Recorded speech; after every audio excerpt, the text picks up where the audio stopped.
আপনারা মিডিয়াতে সবসময় খালি কি নির্বাচন নির্বাচন নির্বাচন, এই নির্বাচন ছাড়া আর কোনো আমি কই এই দল আমিও বিএনপি করতাম, না করে কিছু নাই, কিন্তু এখন আমার মন থেকে বিএনপি থেকে ভিন্ন হয়। শুধু প্রত্যেকটা দলের মধ্যে এখন ভিন্ন হয়। কিছু দলে জানেন এই 9 মাস 10 মাস ধরে আহতকে মেডিকেলে করে আছে, চোখ হারায় মাঝখানে শুনছিলেন হয়তো 2 চোখ হারায় তার বউ সাথে চলে গেছে গা, এটা শুনছিলেন হয়তো। ট্রিটমেন্টের অভাবে তাদের পুনর্বাসনের কোনো খবর নাই, সপ্তাহখানিক দেখতে আসে নাই, কেউ বলে যায় আশ্বাস দেওয়া যায়। কিন্তু এখন যারা পলিটিক্স নিয়ে এখন পুরো ব্যস্ত হয়ে গেছে গা, কিভাবে পলিটিক্স করবে আর কিভাবে নির্বাচন করবে।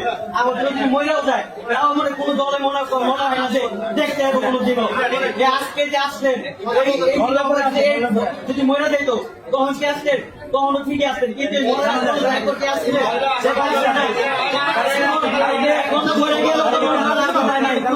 যে মরে গেলেই সব শেষ। কিন্তু আপনারা কোন সব মিডিয়াতে ফোকাস করতে পারবেন না যে